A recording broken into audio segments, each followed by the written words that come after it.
안녕하십니까. 오늘 신한국 안녕하세요. 네. 네, 오늘 신한국 인문학이란 무엇인가 집담에 오신 걸 환영하고요. 저는 오늘 서예를 맡은 지난주에 이어서 서예를 맡은 서울대학교 영문학과 안지연입니다. 지난 네, 박수 안 쳐도 돼요. 쑥스러우니까 안 하셔도 되고. 지난주에 저희가 같은 주제로 1차 집담회를 가졌고 40 분이 넘는 많은 분들이 정말 오셔서 열띤 토론을 하면서 저희가 시작을 했고, 오늘은 이어서 2차 집담회를 하게 되었습니다. 오늘 두 분 굉장히 귀한 분들을 모시고 저희가 집담회를 갖게 됐는데, 순서는 먼저 이석재 서울대학교 인문대 학장님께서 신한국 인문학이란 무엇인가라는 주제로 발표를 해주시고, 이어서 박태균 서울대학교 국제대학원 원장님께서 세계 한국학의 중심으로서의 서울대학교 한국학 발전이라는 주제로 발표를 해주시겠습니다. 토론은 서울대학교 중어중문학과 이정원 교수님, 그리고 같은 과 소속이신 유준필 교수님께서 토론을 맡아주시겠고요. 발표 시간은 35분씩 하고 토론은 각각 10분, 총 90분을 진행을 한 후에 남은 시간은 휴식 시간 없이 종합 토론 시간을 가질까 합니다. 예, 이 순서로 저희가 진행을 하게 될 것 같고요. 그럼 먼저 이석재 교수님을 박수로 맞아주시길 바랍니다. 네, 감사합니다. 잠시만요. 제가 화면 공유를 하고요. 네, 네, 보이시나요? 예, 잘 보입니다. 네, 네, 네. 네, 오늘 바쁘신데 이렇게 신한국 인문학 이란 무엇인가의 워크숍에 참석해 주셔서 대단히 감사합니다.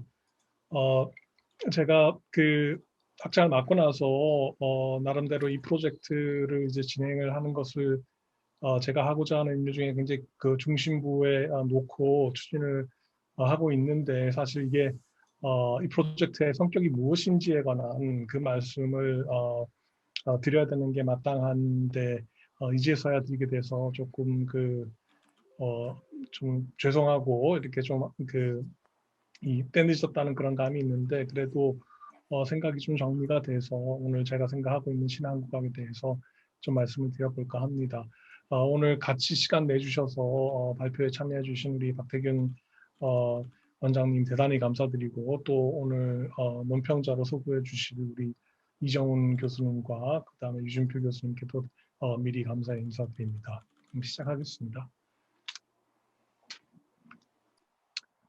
일단 목차를 간단하게 말씀을 드리면 이제 문제 제기를 하겠고, 배경 설명, 그다음에 기존의 인문학을 제가 조금 묘사를 해보겠고, 그다음에 신한국 인문학이 어떤 것인지를 말씀을 드려보겠고, 신한국 인문학에 근거해서 어떤 시도들이 가능한지에 대한 말씀을 드리고, 마지막에는 이 작업을 했을 때의 함축 같은 것들을 조금 얘기를 해보겠습니다.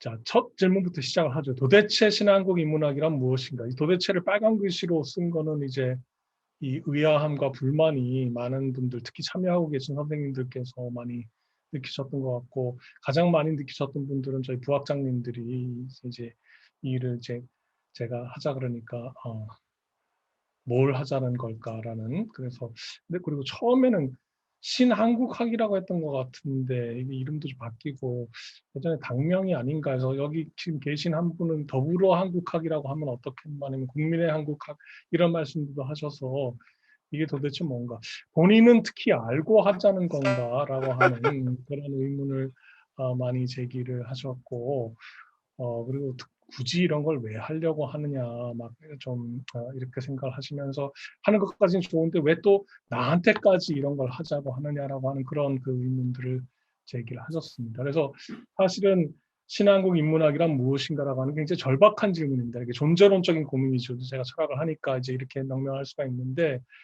신한국 인문학이 뭔지를 우리가 알아야지 앞으로 뭘 목표를 할지를 알 수가 있고, 또 뭘 희망할지를 알 수가 있고, 어떤 거는 포기를 할지를 알 수 있고, 그리고 중요하게 어떤 노력들을 할지를 우리가 생각을 해볼 수 있을 텐데, 도대체 신한국 인문학이라는 게 뭐냐라고 하는 질문이 아주 다급하게 다가오고 있습니다. 그래서 제가 이 프로젝트를 생각하게 된 배경을 좀 먼저 간단하게 말씀드리는 게 도리가 아닐까 싶습니다.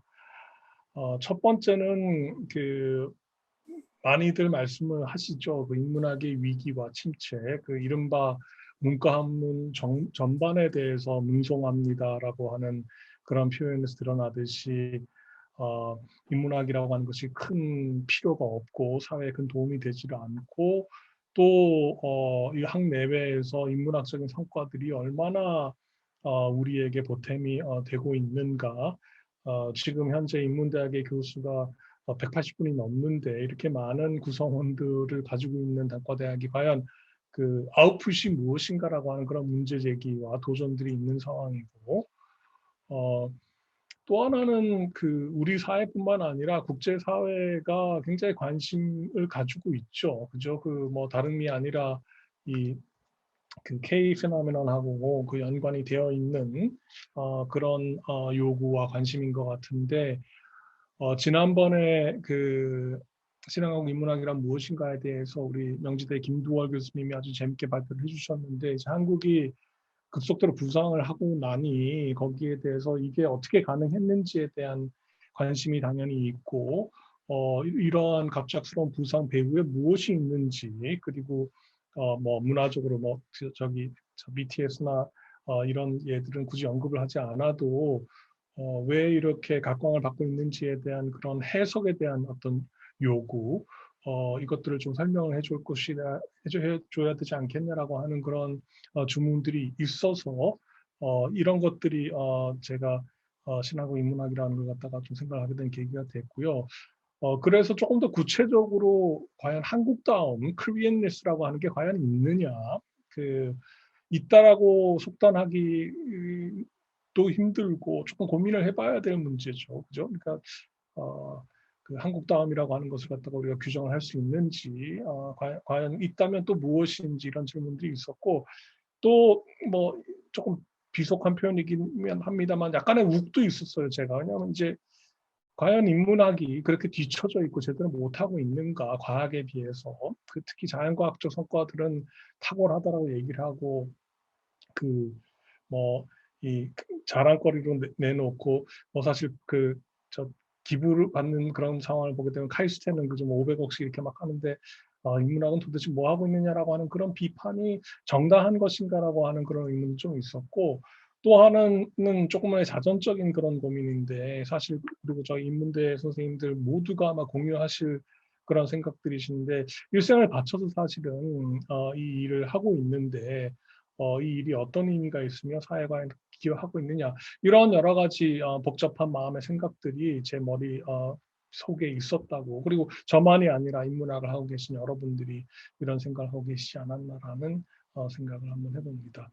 또 하나의 배경으로는 그 이제 경제 성장에 우리가 굉장히 몰두를 해왔죠. 그래서 뭐 세계 10위, 11위라고 얘기를 하는데 모두가 많이 느끼시겠지만 이런 물질적 성장을 이제 넘어서서 어떤 새로운 도약이 필요한 그러한 시기이죠.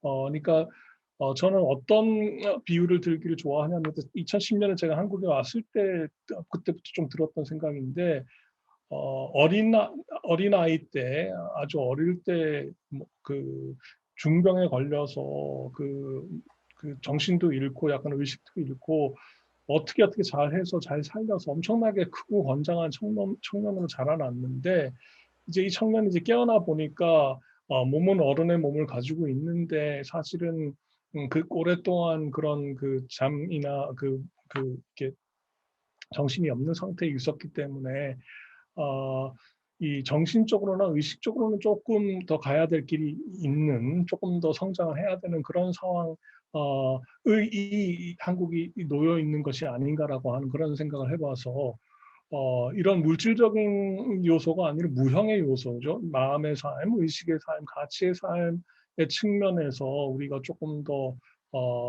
그 자양분을 얻어서 커나가야 되지 않겠냐라고 하는 그런 생각을 했는데 요새 다시금 드디어 이제 우리 인생에서 이런 마음의 삶, 의식의 삶, 가치의 삶이 중심 요소로 등장한 것 같습니다. 근데 이제 이때 이러한 성장, 이 마음이 이렇게 크는 그런 일을 위해서 기존의 인문학으로 잘 될 것인가라고 하는 그런 의문도 좀 있었습니다. 왜 기존의 인문학에 대해서 조금 그 의문을 품을 수밖에 없었냐에 대한 말씀을 조금 드리는 것이 이제 제가 해야 될 얘기가 아닐까 싶은데요.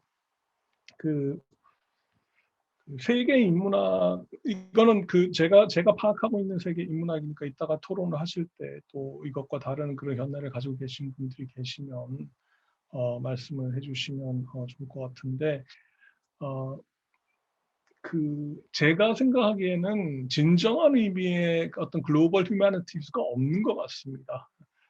그러니까 지금 과거에는 어떤 글로벌 휴머니티즈가 있었는지 이것도 제가 잘 분명치는 않지만 그래도 어, 어느 정도 보편성을 갖다가 이렇게 좀 취하고 있는 그러한 인문학이 과거에는 그래도 조금은 있었다고 한다면 지금은 없다라고 하는 게 굉장히 확연하게 느껴지고 특히나 아주 국지적인 인문학인데 자기들이 국지적인 인문학을 하고 있는 게 아니라 아주 글로벌한 걸로 착각을 하고 있는 듯한 그런 생각을 하게 됩니다. 이거는 지금 서구의 전통 인문학 강국들이나 뭐 인근에 있는 중국도 마찬가지라고 생각을 합니다. 그러니까 어, 뒤에 제가 묘사를 할 인문학의 핵심적인 요소 중에 하나인 어떤 보편성, 그리고 객관성, 그리고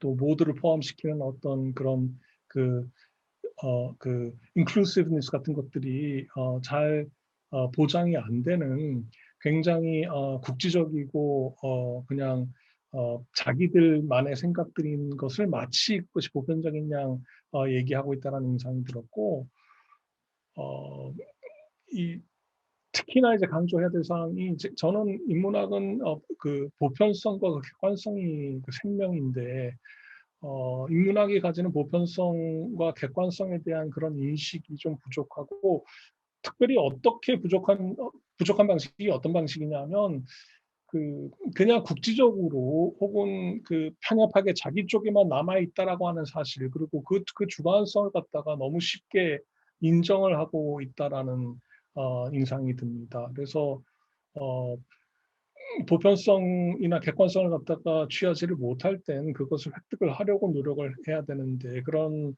노력을 하는 것이 아니라 괜찮다. 이거는 우리가 추구를 할 필요 없이 그냥 마음 편하게 받아들이자라고 하는 그런 태도가 지금 세계 인문학, 뭐 이른바 인문학의 리더들이 보여주는 모습들이 아닌가. 아니 혹은 뭐 지금도 리더라고 봐야 될지 말아야 될지는 조금 논란의 소지가 있습니다만 하여튼 전통적으로 우리가 생각하는 이 강자들의 상황이 이런 것 같고요. 어, 한국 인문학은 제가 봤을 때 지금 그 최근에 한 4, 50년간 있었던 특히 막 최근 한 30년 한국 인문학은 그 시대 정신과 요구에 대한 반성이 조금 부족하지 않았나. 그냥 그 해왔던 대로 물려받았던 방식대로 인문학을 갖다가 그냥 그대로 답습하고 있는 게 아닌가. 근데 이거를 너무 폄하하려고 하는 생각은 없고요. 왜냐하면 사실 그 뭐 모든 분들이 아시겠지만 그 일제 강점기와 전쟁을 겪고 나서 상당히 그 폐허인 상황에서 저희가 일어났고 지금의 한국이 있기까지 결정 큰 기여를 전 많이 했다고 생각을 하고 있는데 그러기 위해서는 이 거칠게 남아 있었던 어떤 그런 형태들을 갖다가 잘 보존을 하고 그것을 유지를 하는 게 중요했기 때문에 그것을 이제까지는 나름대로 위협이라고 얘기를 해도 될 정도로 잘 해온 것이라고 한다면 그러나 이제는 앞으로 나아가기 위해서는 그대로 답습을 해서는 안 될 것 같다는 생각이 들고 마지막으로는 이제 한국학 혹은 크리에니스 혹은 뭐 한국 다음이라고 하는 거에 대한 이해가 상대적으로 너무 좁지 않았나라고 하는 생각이 들어서 우리는 어떤 존재이며 그러니까 우리가 만약 세계 인문학 혹은 세계 기여할 바가 무엇이 있는가라는 질문을 던졌을 때 그때 우리를 굉장히 좁게 설정을 해왔다라는 그런 생각이 듭니다. 그래서 이런 점에서 기존의 인문학이 조금 그 한계가 있지 않았나. 그래서 새로운 어떤 인문학적인 그런 접근이 필요하지 않겠나라고 하는 말씀을 드리고 싶습니다. 그래서 이런 말씀을 드리면서 이제 신한국 인문학에 관해서 조금 더 구체적으로 말씀을 드려볼까 합니다. 먼저 이제 제가 신한국 인문학이라고 얘기를 하게 되면 혹시 이런 것이 아닐까라는 생각이 드는데 그게 아니라는 점을 강조하기 위해서 이게 뭐가 아닌지부터 말씀을 한번 해보죠. 부정적으로 좀 출발했다가 이제 긍정적으로 한번 나가볼게요. 그래서 일단 기존의 인문학과 새로운 다른 영역을 갖다가 개발해서 이것을 추구하는 게 신한국 인문학은 아닌 겁니다. 지금 X고요. 예. 그러니까 새로운 영역을 개발한다거나 새로운 분야를 만든다라는 건 아닌 것 같고요. 또 하나는 전통적인 한국학에 방점을 둔 인문학 이것도 아닙니다. 이것도 아니고 그 다음에 대한민국 혹은 한국인에만 해당되는 인문학 이것도 아닙니다. 이건 아닐 거라고 하는 걸 이제 느끼셨고 이제 신한국 인문학이 무엇이냐에 관한 긍정적인 어떤 묘사로 넘어가 볼까 합니다. 그래서 인문학의 연구와 교육을 위한 새로운 접근 방식이라고 보실 수 있을 것 같고요. 첫 번째는. 두 번째는 새로운 요구 환경에 부응하는 인문학 어떤 진흥책이기도 하고 어떤 개선안이기도 하고 무엇보다 인문학에 대한 어떤 새로운 이해, 제가 제시하고자 하는 그런 이해가 아닐까라는 생각이 들어서 이제부터는 이 새로운 이해, 그렇게 새롭지는 않은데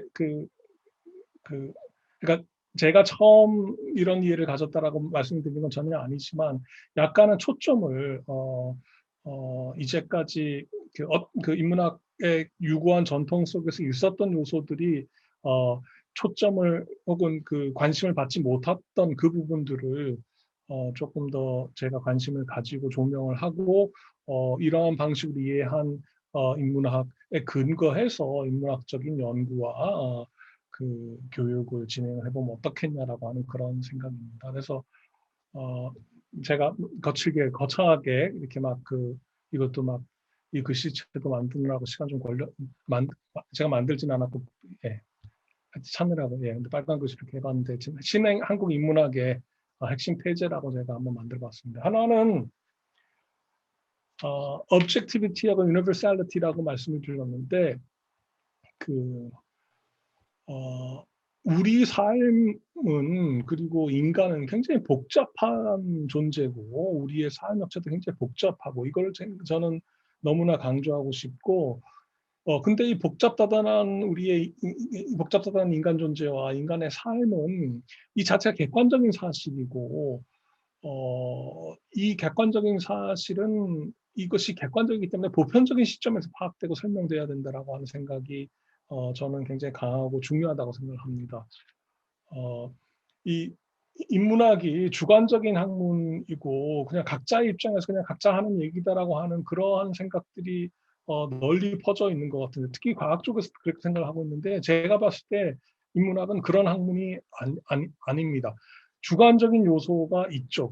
있어서 그건 제가 강조를 또 저마다 하긴 할 텐데 그러나 관점이 있다고 해서 이것이 객관적이지 않다라고 하는 것은 아니라는 말씀을 드리고 싶고요. 그러니까 독특함이 있죠. 왜냐하면 각 객관적인 그런 본인의 삶과 본인 다음을 어떻게 드러내냐면 각자의 시점에서 고유하게 드러내기 때문에 그 시점이 있다라는 점에서 독특하긴 독특합니다. 그리고 고유성이 있는데 그래서 어떤 설명을 제기하거나 어떤 접근을 할 때 내가 출발하는 그 자리에 고유성이 있다라고 얘기를 하더라도 그 고유한 자리에서 비춰진 전경은 절대 주관적인 전경이 아니라 객관적으로 그 시점에서 보여질 수 있는 것이라는 점을 말씀을 드리고 싶고요. 세 번째는 inclusivity라고 해서 포용성 혹은 다 같이 참여를 하고 있다는 점이 좀 그간에 좀 잘 파악이 안 됐거나 혹은 이렇게 좀 외면을 받았던 것 같은데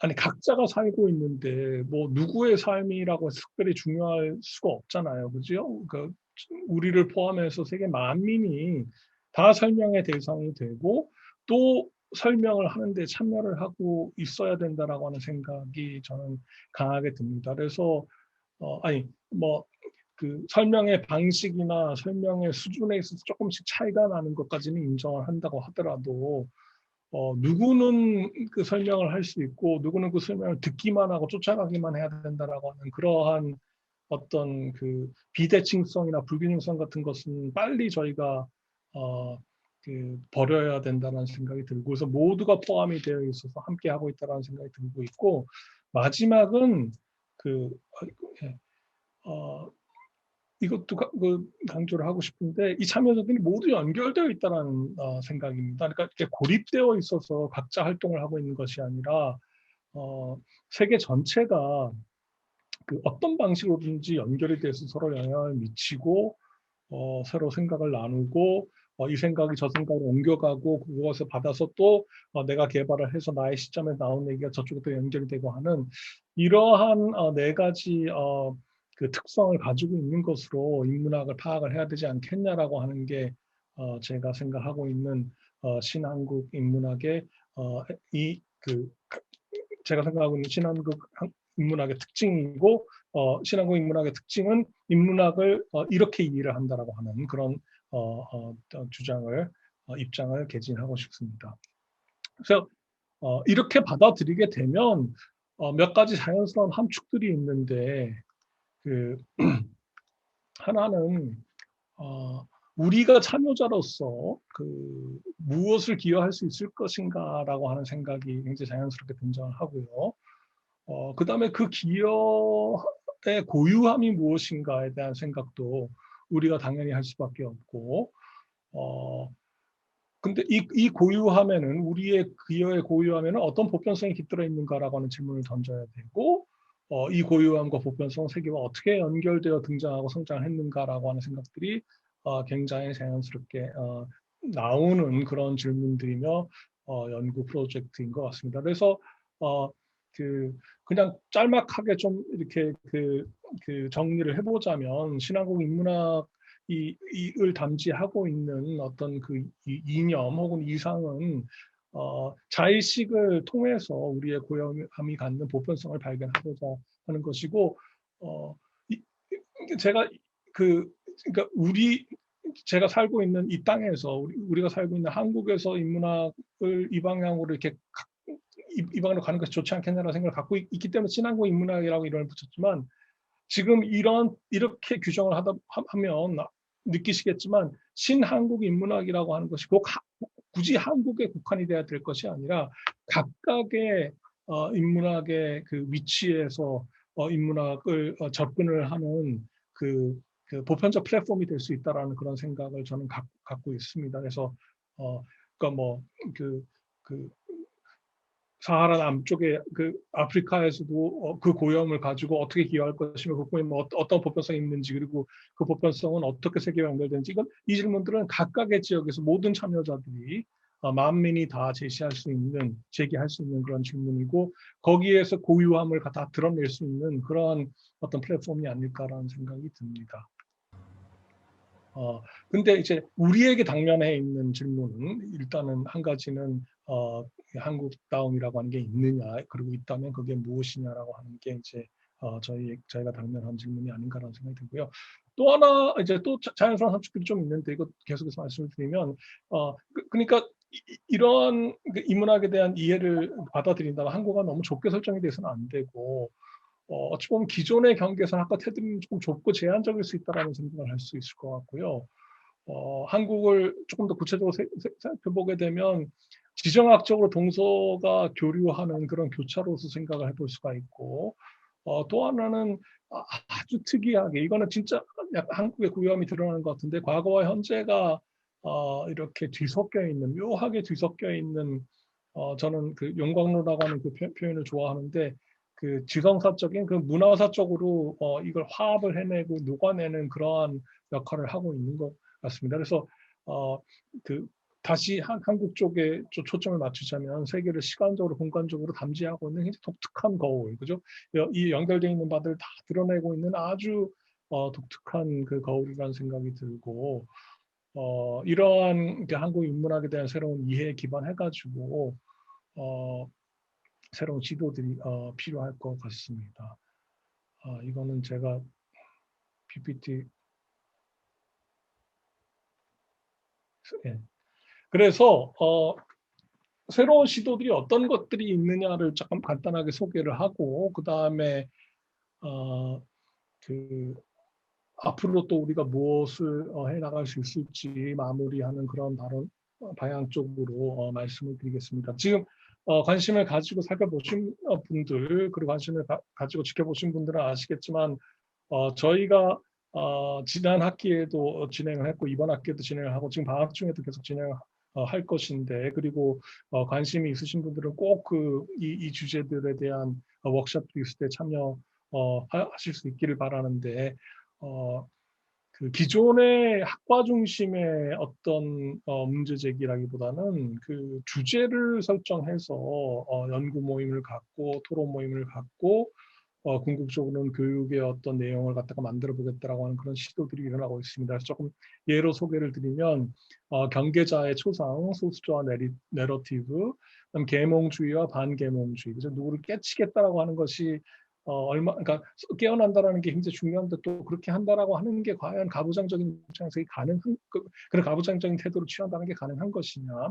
그다음에 문화와 문명의 만남, 지금 이 교차로와 연관으로서의 한국이 대표적인 예이기 때문에 그걸 봐야 되고 또 민주주의와 반민주주의, 지금 뭐 세계적으로 여러 가지로 논의가 되고 있는데 한국이 민주화를 거치면서 성공적인 민주화를 이루는 동시에 또 남아있는 반민주적인 요소들, 식민주의와 탈식민주의, 이건 뭐 여전히 지금 저희가 고민하고 있는 문제이며 이 잔재를 갖다가 우리가 어떻게 소화해내고 앞으로도 나갈 것이며 또 제대로 또 어떻게 청산할 것인가라는 문제, 아방가르드와 예술, 이거는 저희의 그 탁월한 그 예술적인 그런 어떤 역량들이 지금 드러나고 있는 상황에서 이것이 한국 다음과 어떻게 연결이 되어 있느냐. 그 다음에 서울대학교가 갖고 있는 굉장히 큰 강점인데 어학 부분에서 굉장한 저희가 뛰어난 인재들을 많이 가지고 있고 그분들이 연구를 해내는 그 성과가 앞으로 그 굉장히 큰 기여를 할 수 있는 그 분야가 언어학 쪽이어서 인류의 말과 그를 그 저희가 중점적으로 연구를 하고 있고 지금 이번 학기는 하고 있지는 않으면 지난 학기에는 한국인의 사회적 심성은 그 사회과학대학에 있는 분들과 같이 협업을 해서 사회과학적인 성과들에 근거해서 한국인의 그 마음을 갖다가 어떻게 이해를 해야 될지에 대한 그런 생각을 했었고 현대 한국의 대중문화와 세계라고 하는 그 주제들 이렇게 하고 있는데 이런 주제들을 저희가 주제별로, 그러니까 학과라고 하는 전통적인 큰 틀에서가 아니라 주제별로 이렇게 연구를 하고 있다는 걸 말씀을 드리고 이게 신한국 인문학적인 그 접근 방식에서 자연스럽게 나오는 그런 연구가 아닌가라는 말씀을 드리고 싶습니다. 이거는 이런 주제들은 우리가 관심이 있을 뿐만 아니라 제가 봤을 때 세계가 관심이 있는 그런 주제들이고 과제들이고 그런 점에서 내부적으로 그리고 외부적으로도 그 요구에 저희가 부응을 한다라는 생각이 들고 대신 이때 이제 그 제가 자꾸 기존의 그 벽을 갖다가 넘어선다라고 하는 그 말씀을 드리면서 마치 기존의 그 연구나 기존의 그 어떤 성과들을 지나치게 그 폄훼한다라고 생각하실까봐 꼭 말씀을 드리는데 이러한 그 말하자면 경계를 벗어나는 굳이 말을 하자면 융합적인 이런 연구들은 기존의 인문학적 성과 없이는 굉장히 하기 힘든 것이기 때문에 이 기존의 그 연구의 틀과 그 제도 들을 어떤 형태로든지 유지를 시키는 것은 맞다라는 생각이 드는데 거기에만 우리가 중점을 두지 말고 새로운 이러한 그 주제에 따른 어떤 공부 모임이나 연구 활성화도 중요하지 않겠나라는 말씀을 드리고 싶습니다. 그리고 또 두 가지 사례를 소개하고 싶은데 이거는 지난 시간에 저희와 함께 계셨던 분들은 익히 많이 들으셔서 익숙하실 텐데 하나는 오늘 아까 오신 것 같은 고범준 선생님이 지금은 동양사학과지만 조만간 역사학부의 일원이 되실 훌륭한 연구자이신데 지금 최근에 지금 새롭게 하고 있는 연구가 외부자의 기록으로서의 가치 인식과 신한국 인문학, 그래서 15세기 초 중국 베트남 전쟁의 사례를 들고 연구를 하고 계신데, 제가 간략하게 이 연구에 대해서 말씀을 드리면 중국과 베트남의 전쟁에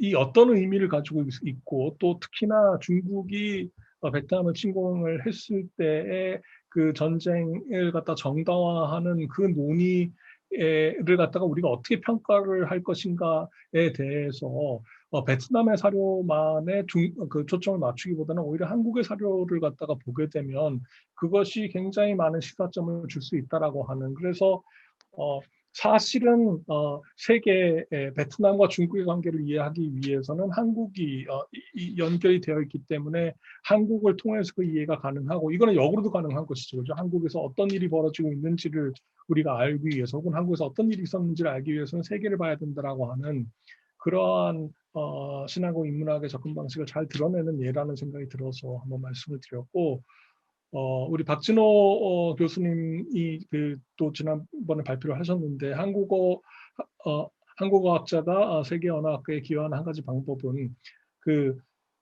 박진호 선생님 발표 내용에 있어서도 그러니까 지금 해외에서 진행되고 있는 언어학을 연구함으로써 한국어에 대한 이해가 훨씬 더 풍부해질 수 있고, 한국어에 대한 우리의 관심사인 한국어에 대해서 훨씬 더 알 수 있는 반면에, 또한 한국어에 대한 관심이, 그리고 그 연구가 세계 언어학계에서 잘 드러나지 않은 그런 부분들을 잘 드러낼 수 있다라고 하는 그런 상호 호혜적인 그런 연구 성과가 일어날 수 있다는 점이 아주 잘 드러나는 그런 사례인 것 같아서 박진호 선생님 연구도 말씀을 드렸습니다. 마지막으로는 지금 인문대에서 그 야심차게 지금 참여를 하고 있는 이거는 저희가 만들어낸 이름이 아니라 이 정부 과제이기 때문에 이런 이름입니다. 디지털 신기술 인재 양성 혁신 공유대학이라고 하는 프로그램인데, 그 지금까지의 인문학적 성과들을 디지털 다양한 기술들하고 특히 빅데이터 분석 같은 것과 이렇게 합치시켜서 이 인문학을 전공하는 그런 학생들이 여러 가지 형태로, 특히 마이크로드기의 형태로 이러한 신기술과 접목하는 그러한 경험들을 해보게 하는 그런 교육 프로그램도 이런 신한국 인문학의 어떤 전문 복싱과 잘 맞지 않나라는 그런 생각을 해봅니다. 이제 마무리를 해야 될 것 같은데요. 그래서 이걸 하면 어떤 일이 벌어질까? 이게 성공적으로 일어나면 어떤 결과물이, 제가 마지막까지 결과물이란 말이 되게 싫어서 좀 다른 단어를 찾으려고 했는데 잘 못 찾았습니다. 근데 어떤 효과, 어떤 좋은 일들이 있을까라고 하는 걸 고민을 해보면 저는 첫 번째는 전 세계의 그러니까 이런 노력들이 좀 축적이 되면 우리가 우리를 어떻게 이해하고 있는지에 대한 어떤 전형을 갖다 제시를 하고, 이거는 비단 우리의 이해만이 아니라 각각의 로컬리티에서 스스로 갖다가 어떻게 이해를 해 나갈 것이냐, 그 이해를 어떻게 도모할 것이냐에 대한 그런 전형을 제시를 할 수 있을 거고, 이렇게 되면 유사한 궤적을 그리거나 혹은 그리고자 하는 세계 다른 구성원들을 위한 그런 모델을 제시할 수 있을 것 같고, 이 과정에서 한국다움이라는 것이 있다면 그 개념이 정립이 될 것 같고, 없다면 왜 없는지에 대한 그 논의도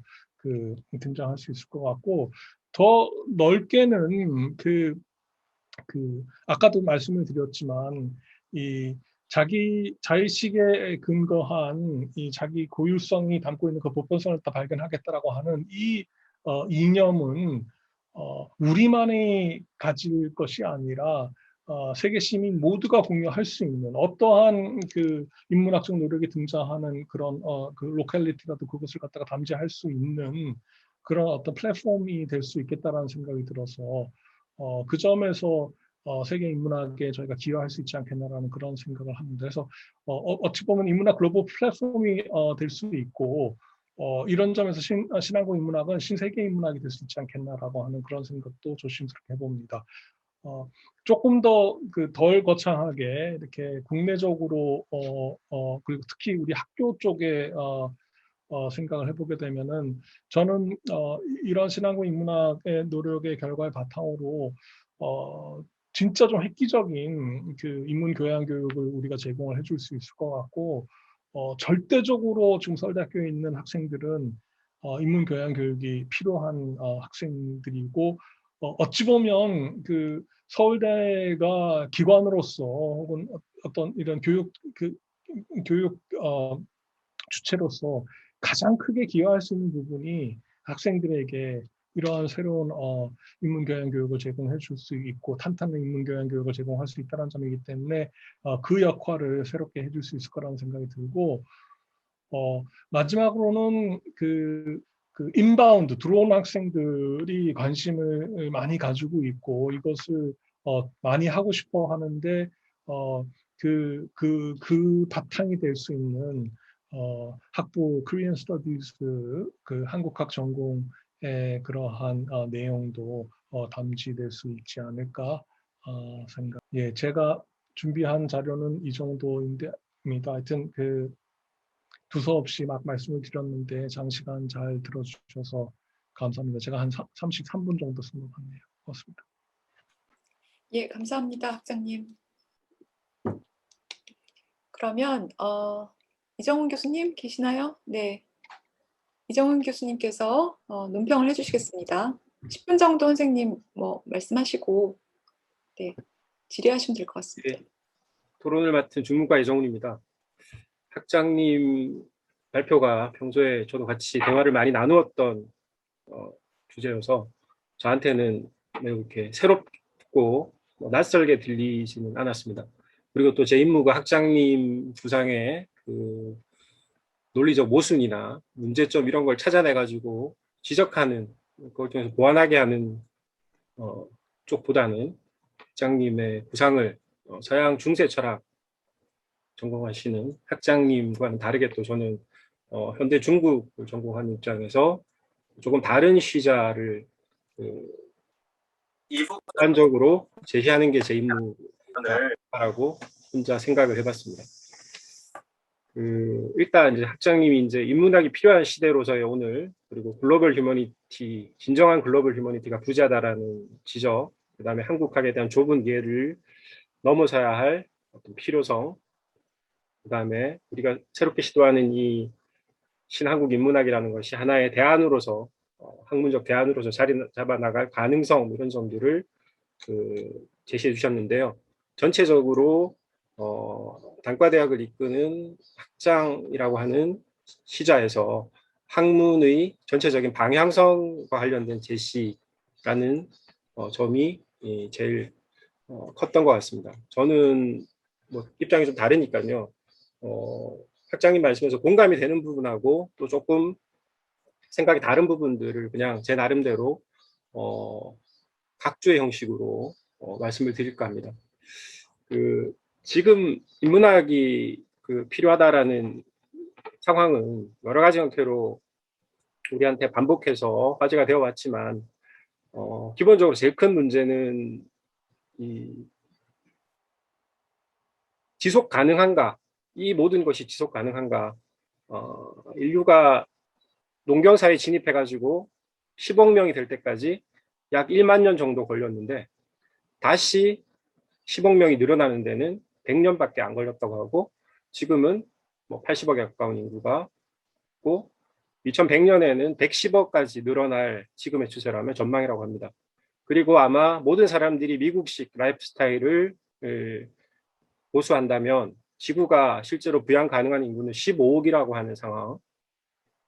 아마 이것은 뭐 동양, 서양, 뭐 고금을 막론하고 다 인류 모두가 우리의 지혜, 인류라는 큰 배가 나아갈 항로와 목적지, 방향에 관해서 아무도 제대로 된 계획을 가지고 있지 못하다라는 이 상황의 문제인 것 같고요. 인문학의 과제는 다른 분야가 잘 나가는데 우리만 이렇게 뭐 찌질하다 이런 문제라기보다는 인문학이 가장 인문학으로서 제대로 해결해야 할 근본적인 과제로서의 지속 불가능한 미래에 대해서 어떤 인간적인 가치를 새롭게 정의하고 그것을 하나의 리더십으로 구성해 갈 수 있는가의 문제가 걸려 있다고 합니다. 일단은 점이 우리의 공통의 과제인 것 같습니다. 그리고 또 이제 구체적으로는 지금 우리 현장에서 이 아카데미즘 자체가 유튜브라든가 새로운 지식의 그 전파 형태들 이런 것들에 의해서 점점 주변화되어 가고 한국 같은 경우에는 세계에서 가장 그 대학 진학률이 높은 최대 80%까지 찍었던 그런 나라에서 인구 절벽 때문에 대학 진학의 필요성이 이제는 실제로 노동시장에서 우위를 보장해주지 못하기 때문에 점점 줄어가고 하는 문제 등등으로 해서 다른 나라보다도 훨씬 더 빠른 속도로 이 대학, 아카데미즘 이런 것들이 붕괴해가는 어떻게 보면 다른 나라보다 좀 더 일찍 미래를 살고 있는 상황이기도 한 것 같습니다. 이 모든 것들이 아마 인문학이 처해 있는 복합적인 이 문제인 것 같고요. 이걸 통해서 이제 우리는 그냥 우리 정년 때까지만 어떻게 잘 버티고 그 다음은 알아서 하겠지라고 생각할 수 없는 인문학 자체가 유의미하게 제 구실을 다할 수 있는 형태로 열심히 대안들을 모색해야 할 과제들이 남아 있는 것 같고요. 학장님의 이러한 신한국 인문학이라는 구상도 그러한 자각과 반성에서 비롯된 것이라고 생각을 합니다. 제가 그 학장님 말씀에 덧붙이고 싶은 부분은 이런 건데요. 한국학이라는 것을 어떻게 이해할 것인가. 아마 좀 이따가 박태균 선생님 발표해 주시겠지만 전 세계 학문, 특히 미국의 대학 구조에서 보면 한국학이라는 것은 지역학이라고 하는 그 미국 학문의 위계 가운데 매우 주변적인 한 영역에서도 중국, 일본학 뭐 등등 여러 지역학들에 비하면 또 거기서 다시 주변의 주변적인 학문일 뿐이었습니다. 그 주변의 주변이 조금 더 나은 위치로 간다고 해서 그것이 우리가 바라는 한국학의 진정한 뭐 이상의 선양이라고 할 수는 없겠죠. 그렇다면 왜 우리가 한국학의 새로운 구상에 관해서 이야기를 하는가? 학장님 아마 지적하신 것들을 제 식으로 이해하면 그것은 일종의 한국학이 특이점에 위치한 영역이 아닌가라고 생각이 됩니다. 물리학에서 특이점이란 말이 현재 인간이 알고 있는 모든 물리 법칙이 적용되지 않는 지점, 예컨대 블랙홀 같은 상황을 설명할 때 하는 말이라고 합니다. 한국은 되돌아보면 최근에 그 유엔에서 최초의 그 식민지 출신 선진국에 올랐다든지 한 사람이 태어나가지고 전근대 농업사회에서 태어나서 산업화를 겪고 또 지금은 정보화 사회를 누리는 예컨대 그 63년생 장하준 교수가 자기 경험에 따라서 이야기하자면 영국이 그 지금의 한국과 비슷한 수준으로 14배 정도의 실질 소득이 성장하는데 200년이 걸렸고 미국은 150년 걸렸는데 나는 지금 50년, 60년도 안 된 시간 안에 이 모든 것들을 경험하고 있다. 이런 식의 어떤 그 상황은 이미 존재했던 다른 나라의 예들을 빌어서 설명하기에 어려움이 있다. 그리고 선진국은 언제나 선진국, 후진국은 언제나 후진국, 그리고 그것을 가로막는 구조적인 서로 넘나들 수 없는 체계의 모순이 있는 상황에서 그것을 돌파한 유일한 나라로서의 한국의 경험은 대단히 이제까지의 모든 각각 개별 학문 일반의 설명 구조마저도 새롭게 바꾸어야 하는 그러한 문제이다라고 설명을 할 수 있을 것 같습니다. 그런 점에서 이 특이점으로서의 한국을 문제화하고 그것에 관한 다양한 설명을 시도하고 우리의 경험들 그리고 또 존재하는 모든 동서고금의 여러 가지 학문적 방법들을 동원해서 이 상황들을 어느 정도 설득력 있게 설명할 수 있다면 그리고 또 이것이 한국만 유일하게 어쩌다가 우연히 그렇게 된 것이 아니라 적절한 방식으로 무언가를 지속적으로 노력하고 펼쳐갈 때 한국의 성공의 경험이 복제 가능한 보다 넓게 적용 가능한 경험이라는 것이 밝혀질 수 있다면 이제까지의 최근 500년, 최근 300년 동안의 세계 전체적인 흐름 또 그것을 뒷받침하는 지식의 기본 구조가 크게 흔들릴 수 있는 가능성이 있다고 생각이 됩니다. 그런 의미에서 이런 특이점으로서의 한국을 이제까지 모든 학문의 분과 무슨 뭐 문명적 기초 또 여러 가지 그 사회 발전의 경로들 이런 것들을 넘어서서 새롭게 정의할 수 있는 방법이 없을까?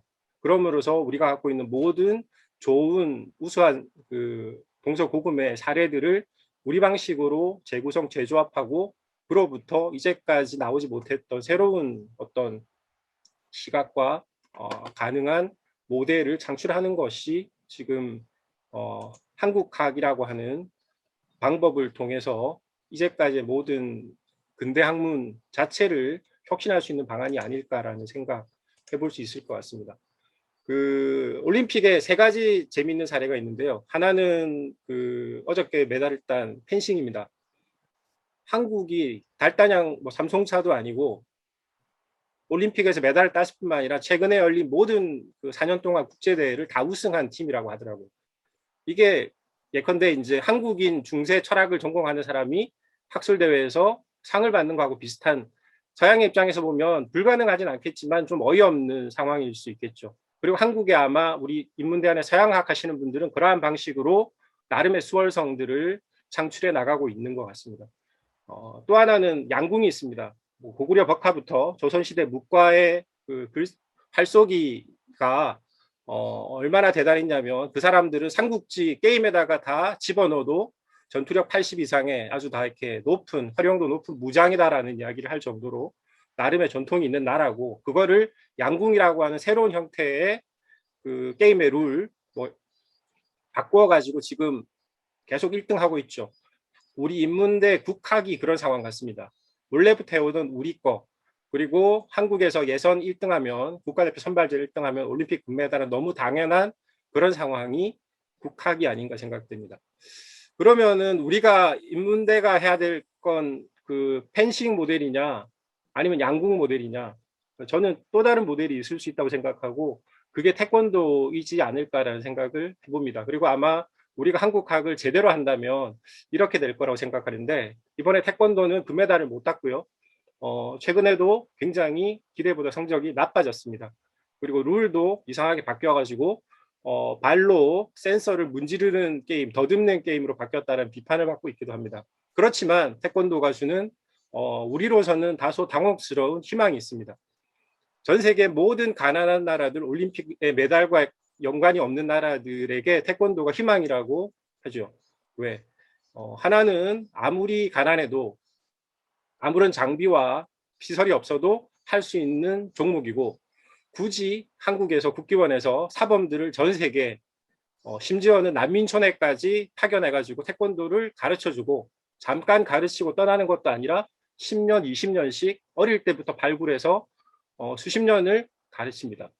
그래서 실제로 저번에는 이란 난민촌에서 그 태권도 그 동메달 딴 사람이 있었고요. 이번에 그 태국 역사상 9번째 금메달도 이제까지 복싱이나 여자 역도 같은 분야에서만 메달 땄던 태국에서 최초로 금메달을 땄다고 하죠. 이외에도 많은 다른 약소국들이 한국은 못 따지만 한국인 사범들에 의해서 태권도로 금메달을 따고 있습니다.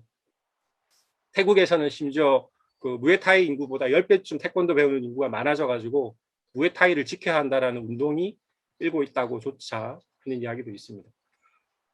한국이 1등하는 게 중요한 것이 아니라 한국이 만들어낸, 한국이 새롭게 개발해낸, 뚫어낸 새로운 길 그리고 이것이 많은 나라들이 복제할 수 있는 열린 아까 말씀하신 이석재 선생님 말씀을 빌리자면은 어떤 보편성과 객관성, 뭐 서로 간의 연관성 이런 것들을 다 갖춘 새로운 어떤 가능성으로서 우리에 의해서 서울대 인문대의 노력에 의해서 충분히 바뀌어갈 수 있지 않을까.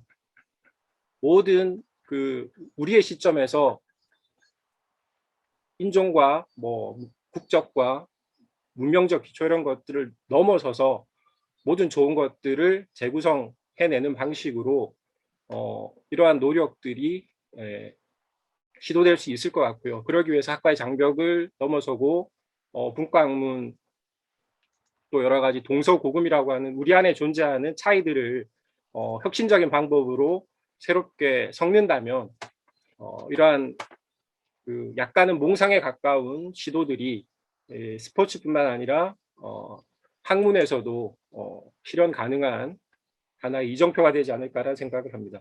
학장님보다 좀 더 두서없게 말씀드려서 학장님께 도움을 드릴 수 있었으면 좋겠습니다. 이상입니다. 예, 감사합니다, 선생님.